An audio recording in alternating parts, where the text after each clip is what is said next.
Hello, this is Vincent And Valerie Woodard, Woodard. and today on Couples Pursuit, We're going to talk about four styles of communication. that's right, that's right. There are aggressive, Uh huh. passive, Hmm. passive aggressive, and assertive. And I believe these four styles they're in your relationship somewhere. And sometimes, knowingly or unknowingly, they come out.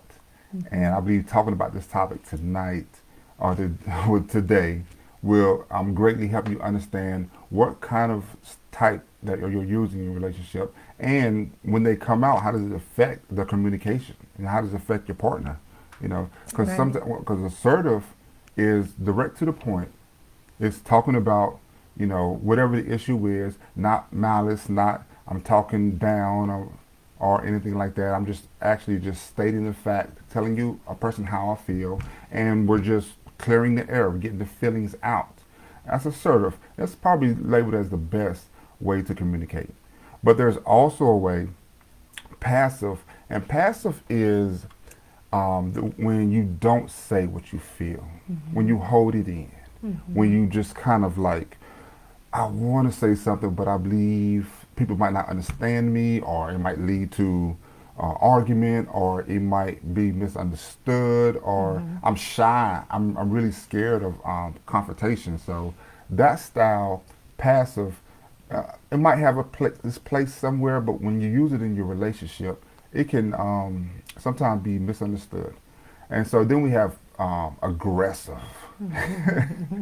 And aggressive is when if someone's just going to tell you how they feel, no matter what, really no Hmm. matter what the other person may feel or how Hmm. they might take it. I'm just going to say it. And sometimes they call themselves being direct, but it's kind of like being mean, rude. Yeah. But this person believes that when I don't cut no corners, I just cut straight to the chase, and I'm going to say how I feel and not let the other person talk. I'm going to talk over them. I'm going to not let you interject your Hmm. thoughts. Don't stop me in the middle of a sentence.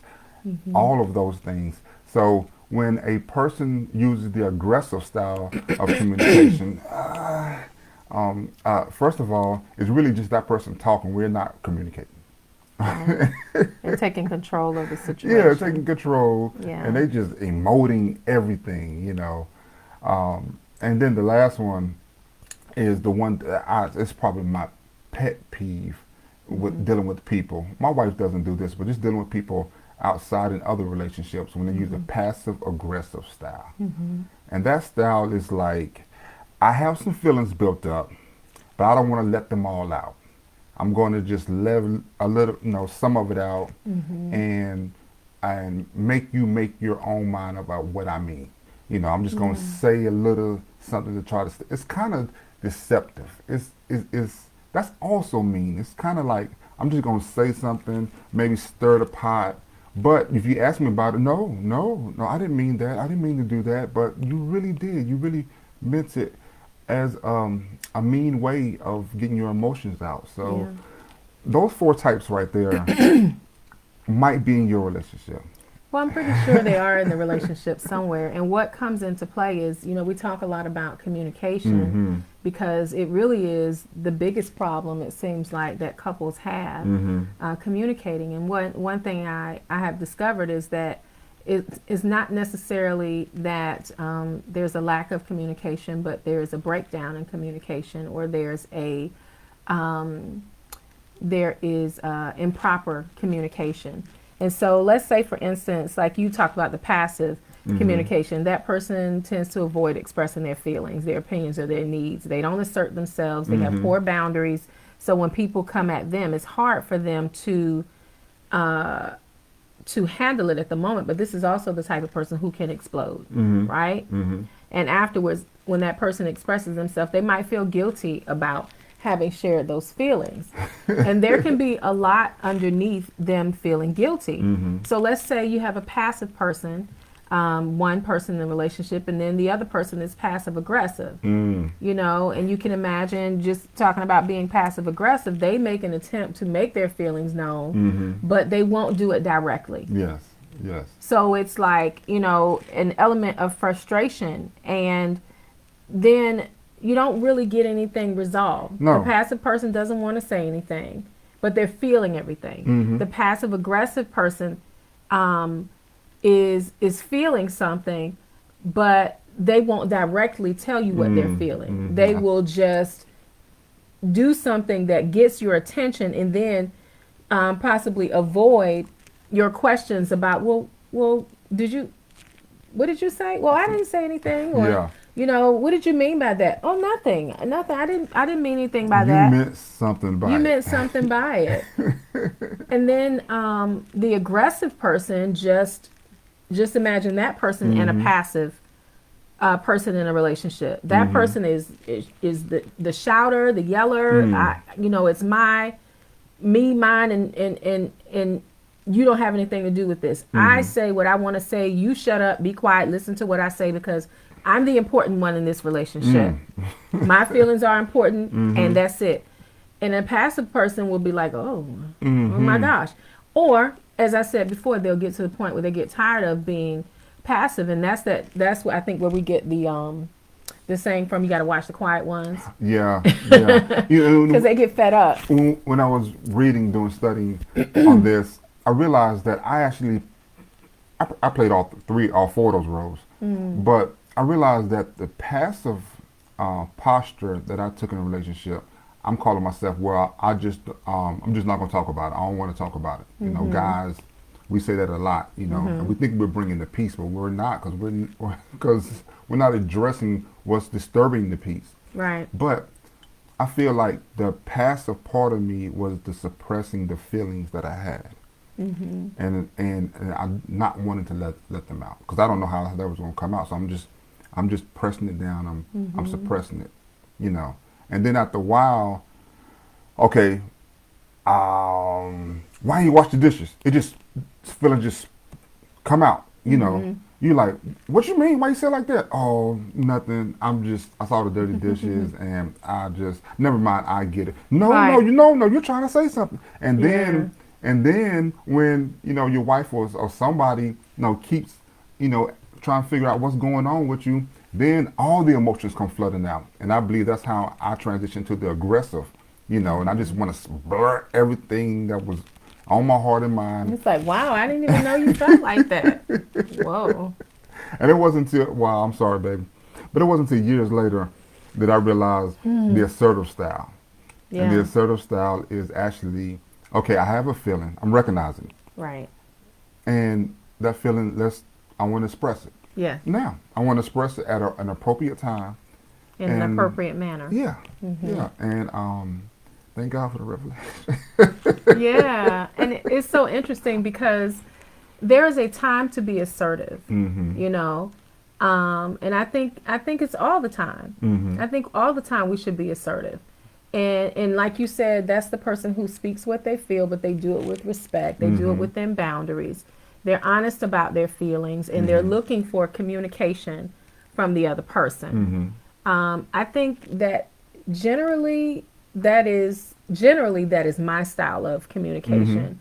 But there have been times when I've been passive aggressive. I think we all have. Yeah, passive aggressive about, well, somebody didn't do something that I liked, or if we're talking about in relationship, I may walk by and say good morning, like that, and it's he already knows something is wrong. Then he'll say, what's wrong with you? What you mean, what's wrong with me? I said good morning. What? How many I'm mad. People have that in a relationship? Come on, let's be real here. That's what we're going to be in this group. And then that feeds the fire of whatever else is going on underneath, because we talked about in another session, we talked about the 5 types of communication. And if you combine those types of communication, which are verbal, nonverbal, written, that's right, listening communication, and then also visual communication. If you think about those 5 different ways that people can communicate, and then add to it the style that they use within each form of communication. This is how we end up getting our wires crossed. Because when we should be assertive, we're being aggressive, Yes, or we're being passive. and that's our nature is to communicate. Right. I mean, no matter if we can speak or we can't speak, if we can hear or we can't hear, but really our nature is just we want other people to either feel what we feel, hear what we hear, or see what we see, and we want to express them. You ever, yeah, I love side notes. You ever got something that's like nasty? You know, you ate something that's nasty. You're like, this is nasty. Taste this. You know, I why? do it all the time. Why? Ew, Why? try this. And he's We like, want no. people to experience what we experienced, and our.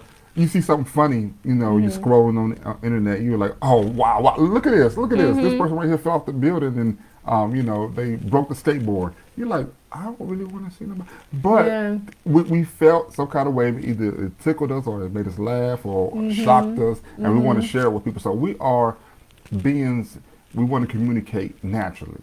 So where we get tripped up at, and I believe in relationships, is that we don't understand that our styles of communication have effect on our partner, our spouse, our wife. And when we don't recognize that effect, that's when we get crossed up, lines of communication, they get crossed up. You know, we get misunderstood.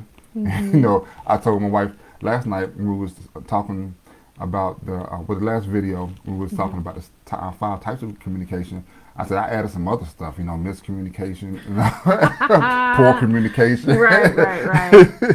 Yeah, it's really interesting that we, like you said, we want someone to feel what we feel. We want them to experience what we experience, and we want them to understand how we experience something. And so, you know, it's really important that if you are by nature a passive aggressive person, or if you are by nature a passive person, sometimes we like to say, well, this is just the way that I am. It's the way that I grew up, or it's the way that I feel comfortable. And sometimes we need to take another look and really see, well, that might be the way that you emote or the way that you relate. But why? Yeah, and why? Were your feelings shut down? Were you taught not to say what you feel, think, or believe? And so then you have kind of subliminally been trained to just be quiet and keep your feelings to yourself. And just because your partner may be quiet and keep their feelings to themselves, it doesn't mean that they are happy. That quiet doesn't mean happy. And that's a big one. That is a big one. I knew someone, will not say any names. Don't you dare. I don't, for real. One of the best secret keepers in the business, I tell you. That's right. But he told me about his experience with his wife, and his wife left him. He came home from work one day, all his wife's stuff was gone, the closet was cleaned out. Just a lot of belongings, things that she had brought, they had before they got married. Anyway, and he said something that was so interesting to me. He said, I don't know what happened. I don't know why she left. And I'm like, you have no idea. Now, that's not to say that there's, you know, you have the person. I actually know someone whose father left to go and join the circus.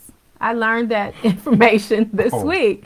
I learned that, and I was like, oh, wow, that sounds like something from a movie. But here's a person that this actually happened to. And so you do have the person who, you know, decides they just want to jump ship. I don't want the responsibility. I don't want to be with you. I don't want these kids. I don't want whatever. And they go to the store and it's men and women. Women are much less likely to do that than men are. But will go to the store or say they're going to work or whatever and just never come back. Now, that's not what we're talking about. No. We're talking about the lack of constant communication in the relationship and not checking in, I believe, when not connecting with each other. You know, taking those moments for granted. You think because we're together, we're spending time together. Yeah, if I'm paying the bills, we're eating every day. You know, you have clothes on your back, the rent is getting paid. The assumption is, especially, and let's flip it, let's say if it's for a woman, if the woman is working outside of the home, like most of us do these days, then, I'm working and I'm providing meals for the house. However, the chores are split up. I'm doing the laundry, whatever he or she might do. I'm being intimate. I'm giving you that time. So you may assume that because all of that activity is going on, that everything is fine. But if you don't, intimacy is a word that I really love. I know sometimes we break it down and we say intimacy, and it becomes the very common breakdown. But it really is that. And when we get married or we have relationships, if we don't spend time talking to one another, if we don't spend time enjoying one another's presence, if we don't spend time checking in and really seeing how the other person feels, then we make room for miscommunication. Yes. Because even the passive person, you can find out. You ask them a direct question. Do you like it when? Yeah. And yes, right now might be no later. Yeah. And we urge you to first check in with yourself to see what style that you might be putting out, and then also check in with your spouse to see. Let's go a little deeper, because I really want to know why, what's on your mind, what's on your heart, or what do you see, about me, about yourself, about our relationship, and be open to the fact that maybe you're the passive person. Or what do I do, Vincent? Recognize you might be the passive person, and that can stem from a lot of things in your past. It can stem from your parents shutting you down when you was young. It can stem from your siblings, kind of making fun of you, whatever, or friends, bullying, or anything. It can come from a lot of different places. But let's recognize that it's not just how you are. Like, this is all you can be, but it is real for you right now. So recognize that, but also recognize the fact that you can speak your mind. You have the right to say what's on your heart. You have the right to say what you're seeing that doesn't add up with the values in the relationship. So recognize that from a passive person. An aggressive person, if you don't know what's going on with your spouse, like on a deep, intimate level, like my wife said, because all you do is want to talk. You want to talk and you want to talk. I know somebody right now that they just talk so loud and much. They start a sentence and they will not stop until they finish the sentence. And you can try to say, okay, what about this? What about that? No, I'm going to complete my thought all the way through. And when I get through my thought, I'm going to start another. Yeah. So recognize that about yourself. Recognize that we have to have communication, not just, you talking. Right. Yeah. Communication involves listening. And sometimes we need to ask ourselves the questions. Am I easy to talk to? Do you feel like you can talk, and ask your spouse, like, do you feel like you can share anything with me? Do you like the way that I respond to you when you ask me a question? How do you feel about our level of communication? Because there was one time where Vincent and I, we would spend time in the same room, but I felt like, hey, you're on your phone. I'm watching the movie. Okay, but you're not fully engaged with me. So can you just watch the movie with me? And at first he was like, I'm not on my phone all the time. I don't understand why that's a problem. And immediately he was like, why is she on me? About this thing. And I was like, now, okay. I know I'm not crazy. He's on the phone. He's multitasking, right? And he didn't see, and this was years ago, he didn't see that it was an issue. But my feeling was, can we spend that time, if we're going to watch a show together, can we watch the show, right? And then that turned to me, okay, I need to put my phone down. Because even if I'm not on the phone as much as he is at that time, then put your phone down. But I should be able to say that to him, and he should be able to say that to me without me. Like, I'll give an instance for me. I used to blow the horn, bop, bop, when I got home with groceries, right? And it was because it was something he asked me to do. Just blow the horn when you get home. Well, one time I came home and I wasn't feeling well, and I had to use the bathroom. I had all these groceries, and I blew the horn, and it was kind of that short blow, like, oh, I don't know if he heard that or not. So a few seconds later, I blew it again. He came outside, whatever he was doing, right? He was busy. I don't know if he heard the first or the second I horn heard or when you both pulled of up. them. Oh, you heard me when I pulled up. But what he did, he said, "Baby," and you were so good about this. You said, "How can I tell you that I don't like it when you blow the horn?" And I was like, "That's good." That right there. I didn't get angry, Yeah. And I think at the moment I hit a nerve because I had blown the horn twice. It's like he wasn't getting there fast enough for me.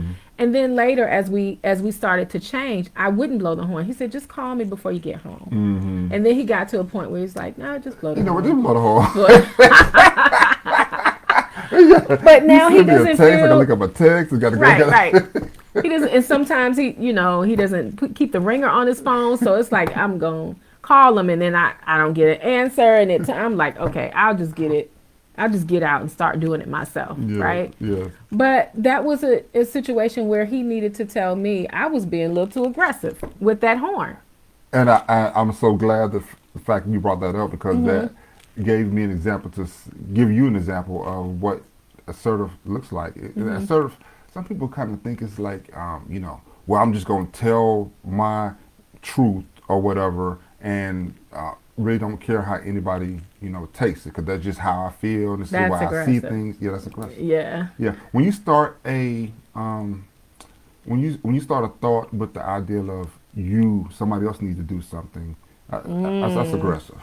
Yeah. When you start a thought with, baby, how can I, or how can I feel this way? I want to know what can I do. When you start with I think that's assertive. I think that's you just actually, I want to clear the air. I don't want to demand the other person to change, but this is how it's affecting me, whatever is going on. This is how it's affecting me, and I want to share that feeling with you. And if you let the person that you love know how you're feeling, and you all have a good level of communication, more than likely, that person is going to want to do something to change that. Just like, he let me know he didn't like that. And I was like, oh, well, you felt rushed, or you felt, whatever the feeling was, that's not what I wanted him to feel. That's so right. I'm like, oh, well, let me change my behavior. No big deal. And, we can adjust. But, sometimes it's difficult to do that if we have ego, and we have issue, and we have, pride, and we have the me complex. If everything is about me, and everybody should accommodate me. One of my pet peeves with and this is an aside, with raising children, is that you cannot be afraid, in my opinion, to tell them no. Say no. Say no. When they're in the grocery store having a fit, throwing a conniption, and they might have a passive parent. Yes, a passive aggressive parent. No, a passive parent, right? And that parent, I don't want everybody to see me. They're embarrassing me. Well, we're gonna have to go home if you don't stop. No, we're not going home. You gonna cut it out. You don't cut it out, and then I don't want them to get louder. Right. Well, just give them the toy. No, you're teaching them how to be aggressive, and you're teaching them how to be disrespectful. And so it is important that we also show our children the boundaries of communication in relationships, so that they don't grow up to be the type of people who will be aggressive partners. Exactly. Within every teaching or conversation that might come up about communication and styles and how to handle it, how to deal with certain issues and certain circumstances. Okay, it could be a case where being passive might, save your life. If you're dealing with a drunk husband or something, if we may be violent. Yeah, it can be violent or something. Okay, well, maybe I won't tell you how I feel right now, because you really may don't result care. in danger or or aggressive if someone is coming at you, threatening your life, and just saying, I wish that you would not stab me with your knife. Please don't. That's the time to be aggressive. You would need to be aggressive. So, just understand. I really want you to live. I want you to make it through. Please don't so hit you me. can tell your testimony. Yeah. So there are cases, yes. And seriously, to be safe, we're not condoning that you stay in a relationship where you are being abused or mistreated, or your life or your children's lives, or the quality of your life is in danger. But there are moments where your body will tell you, okay, you can feel it. Okay, something is happening. Something's in the air. It's serious, and I need to protect myself. And sometimes protection starts with being quiet. Yeah. Don't respond. Like when you see in the movie and the person has discovered, oh, you're the one who stole the money, you're the one who killed the girl, I'm gonna call the police. Ma'am, You should just, if you know all of that, leave and just call the police. why they gonna tell them everything we're gonna do? It's like, you just go right along with it. Or on a more serious note, in the movie where you might see the woman who's in danger, right? And she sees this guy is crazy. And for instance, the most recent one I've seen is like a husband who's terrorizing his wife. He's abusive and he's gonna kill her. Was that Lifetime? No, it was not Lifetime. Okay. It was I can't even think of it now. I think it was 911. Oh, I was watching it. And so she's like, you're right. I should go with you. She was doing it to preserve the life of somebody else, but she was just like, you know what? You're a good guy, and I know that you don't mean any harm. Like trying to de-escalate a situation. But those are instances where we should be passive. Yeah, it's not a day-to-day Right. thing, especially in your relationship. Yeah. Communication with your spouse. You're just going to be passive because you really don't want to. You want to lead to an altercation. You don't even know if we'll get to an argument level or not. Yeah. But you don't even want to think about the ideal of having to have a conversation. And some people say the hard conversation about whatever it is that you kind of know your spouse was upset with you about or will be upset with you about. So you play the passive role. You just won't just not talk about it. I don't want to say nothing about it. Yeah. So in your everyday life, no. That's not going to work. It's not going to be good for you. It's not healthy in your relationship. It's not healthy. When you don't show up for yourself, you can't show up for your spouse. And if you don't show up for your whoa, why you do this? Why you keep doing it? Say that again, please. If you won't show up for yourself, you cannot show up for your spouse. And we talk about how we should come into a relationship as 50-50 lies. It's not 50-50. I need all of him, right? Well, what would do with the other 50? Yeah. Where you leave your other 50? You just keep that in your pocket for reserve? I mean, I don't understand. Right? I need all of him. I need him to be whole and complete. So also for the ladies, we often, buy into this fairy tale thing. Well, he completes me. He don't complete me. I'm complete. I'm whole and complete in my relationship that I have with the Lord. Amen. And I have to have my relationship with him first in order to show up and be a whole person for him. Amen. That's my responsibility, to bring all that I have to the table. Amen. Amen. Including the way that I communicate with him. Wow, this is a great communication topic. 4 types of communication, and just tell them the types again. Where it's passive aggressive, assertive, and aggressive. I say that. Yeah. And so see which one you are. Have a conversation with your spouse, and just try to work things out. Always speak. I heard somewhere a person said, "Say what you mean. Yeah. Mean what you say, but don't say it mean." Amen. That'll preach. And look, stay with us. We're going to try to do this every Tuesday, Thursday at 7 p.m. So please check back in with us. Stay with us. Also next week, we're going to do a interview with another Christian counselor couple, and that should be awesome. Yeah. And if you can't meet with us live, you can always catch the replay. But when you do, please leave a comment. Let us know what you thought about the episode. We always love share. Yeah, and also share, please. Amen. Amen. Okay, until next time, we'll see you later. Bye. That was good. Okay. Short and sweet. Mm-hmm.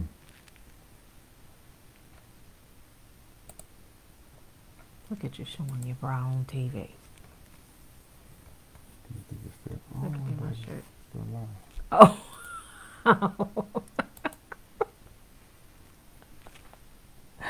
I hope not.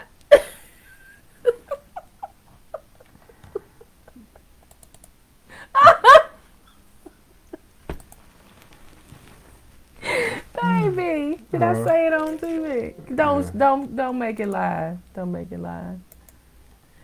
Oh.